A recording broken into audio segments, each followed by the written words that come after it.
Pemirsa, pejabat Kementerian BKKBN tiba-tiba berkomentar soal kulit wajah orang Indonesia yang katanya susah glowing karena sering stres dan beban hidup yang berat. Nah, kira-kira benar atau tidak ya klaim tersebut? Berikut liputannya.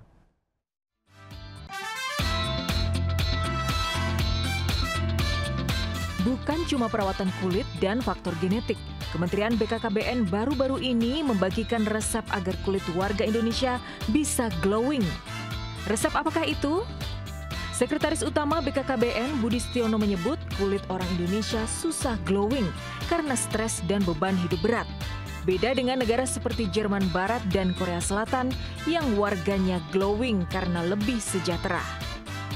Sementara Kepala BKKBN Wihaji berpendapat kulit wajah glowing bisa didapat dengan cara hidup optimis dan terus berpikir positif. Gak semua yang diperintahkan Pak Presiden dalam kerangka menaikkan indeks kebahagiaan.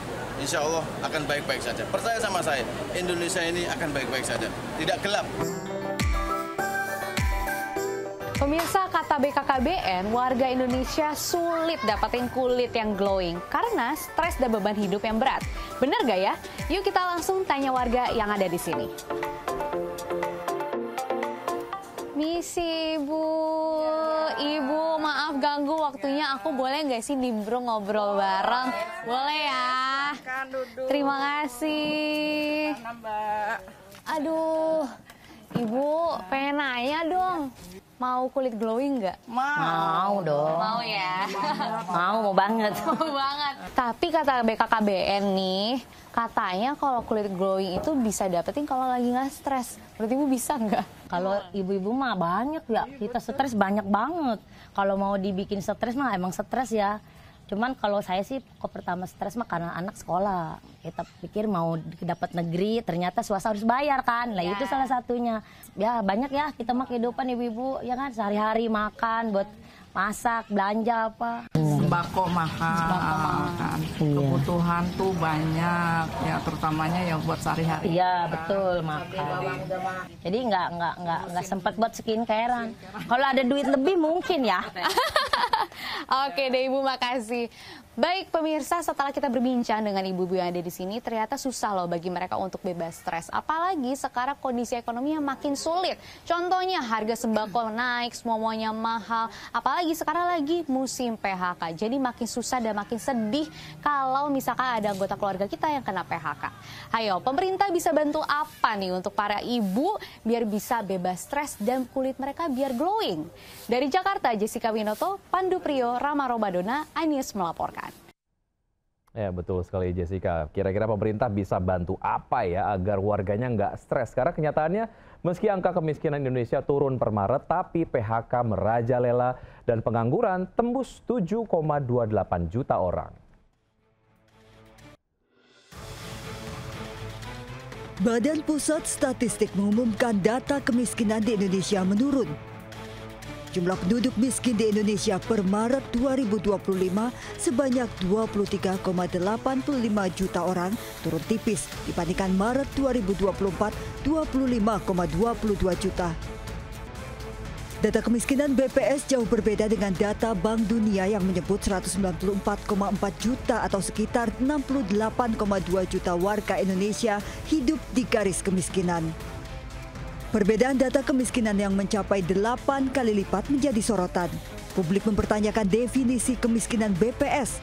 Sudah hampir 5 dekade, BPS menggunakan pendekatan pengukuran kemiskinan berdasarkan pengeluaran komponen konsumsi yang dianggap tidak lagi sesuai dengan kondisi ekonomi saat ini. Tim Liputan iNews melaporkan.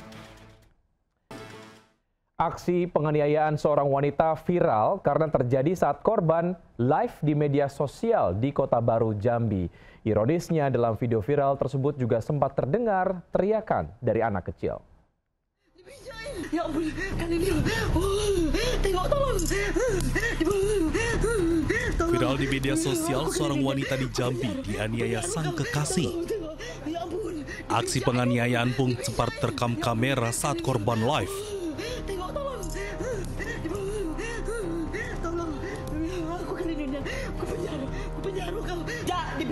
Dalam video saat live, korban sempat mengalami penganiayaan dan terdengar tangisan anak kecil.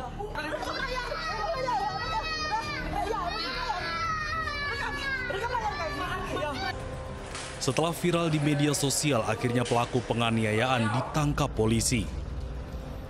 Motif penganiayaan diduga karena persoalan nafkah keluarga untuk membeli susu anak mereka, namun pelaku tidak bisa memenuhi permintaan korban. Atas perbuatannya, pelaku terancam pasal 351 KUHP pidana tentang penganiayaan dengan ancaman hukuman di atas 5 tahun kurungan penjara. Dari kota Jambi, Adrianus Susandra, iNews melaporkan. Pemirsa, kita ke informasi lain. Rumah yang menjadi lokasi pengoplosan gas bersubsidi digerebek di Kampung Ciberem, Cileungsi, Kabupaten Bogor, Jawa Barat. Polisi mengamankan 1 pelaku beserta puluhan tabung gas bersubsidi dan non-subsidi.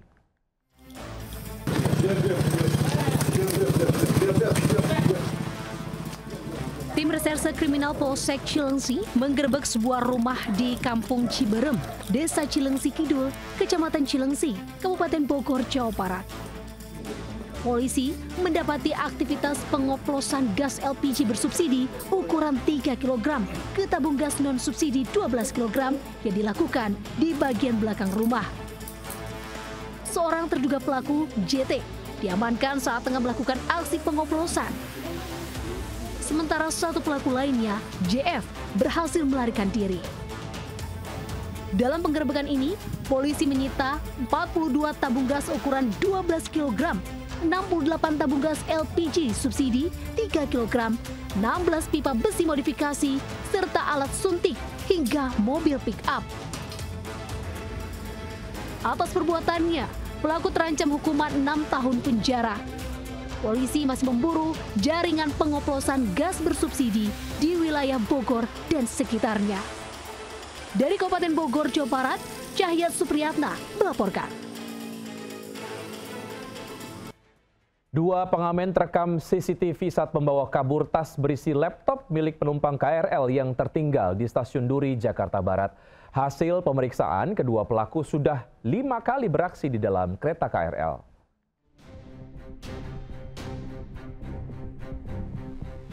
Dua pria terekam kamera pengawas saat memasuki kereta komuter lain yang kosong di Stasiun Duri Tambora, Jakarta Barat.